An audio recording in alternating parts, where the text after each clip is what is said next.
I thought this little guy was so cute with his surprised and skeptical look. So the first thing we're going to do is sketch it out. This is a small piece of watercolor paper, and I'm starting with the circle for the main part of the body.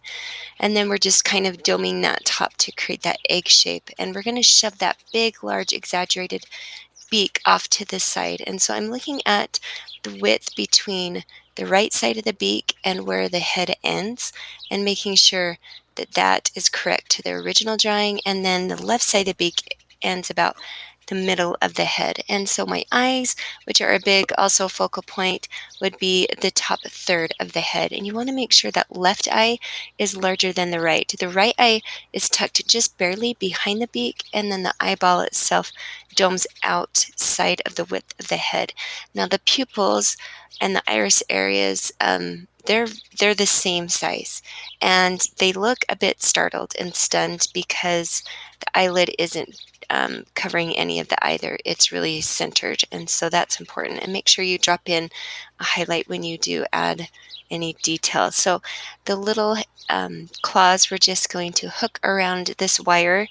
And the big thing about taking an object and hooking it around something so it's believing to come up and over is that the actual shape of each claw will come up and over. So it comes above, not just lining up perfectly with the edge, the top or the bottom of the wire. And we're just going to throw some of that, some of those tail feathers back behind. And I like to just draw them right over top and then just bring my wire back over. It helps me get that proportion a little bit quicker. Now I'm just going to go, once I like my proportions, and ink this. I do always draw light with the watercolor paper because if I'm pressing hard, it dents the watercolor paper. It's hard to erase those lines.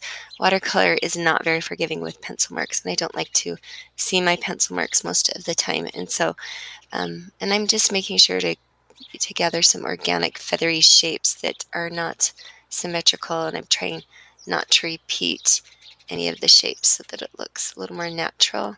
Adding some values with a thinner 0.25 millimeter, and once I'm happy with that, I'm going to let that ink dry and erase any of those pencil marks. Okay, let's start painting. So we've got some ultramarine blue. I've added some phthalo blue, just a little, and then I really want to grade down. And graying down, I'm going to add some burnt umber brown to the blue, and I'm adding just a little bit of value to the eyeballs to help the actual eyeball seem a little bit more rounded. And then I want to layer. I'm going to start this time with layering some darker orange. Again, I'm adding some of that gray to my orange.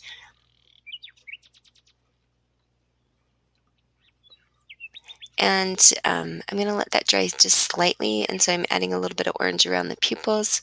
I'm sorry, around the eyeballs. And then go in and do his little feet.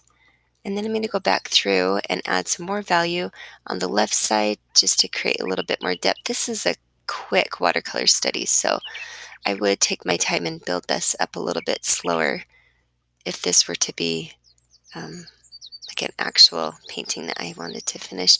Now what I'm going to do is just layer orange, layer, layer, layer. And the trick with watercolor is if you get it too wet, it puddles and you have to wait longer. I'm working small, and so I'm not using tons of water when I'm building up my layers, and I want to be careful to avoid bleeding. Really, one thing that's nice about this image is that really sweet, just soft, light, pale edges that come around, and I'm trying to grab that and create that and leave that image so that I don't want that bleeding to take over those edges. And then I'm just going to paint this wire, again creating a really deep gray, and I'm having more of the dark colors on the top and the bottom, so the center of the wire is a little bit lighter. And then this is a grayed down blue, and so I'm adding some of that gray that I've been using all along to my blue, and I'm just going to make a nice base coat first everywhere. And then just looking at my original piece that I'm trying to mimic, I'm just going back through and adding some darker colors. Now I've really sped this up, and so over time my paint is drying a little bit more as I'm building these values up, and I'm just kind of going back and forth and working it. Now, the thing that I want to avoid is overworking it. And so if you let those layers dry enough and you're adding more value and you're not scrubbing, I'm just lightly touching this paper, it's not going to look overworked, and I'm not going to scrub the paper. So I get those little paper flecks sometimes. That happens. That is really super sad. I'm adding some phthalo green to the eye, and then below some more gray. I wish I would have zoomed in on this part so you could see it, but you really want the right side of the iris to be light so that you have that like iridescent, translucent light reflecting on the iris that is so nice. And then again, just working those values. I don't want anything to look too spotty.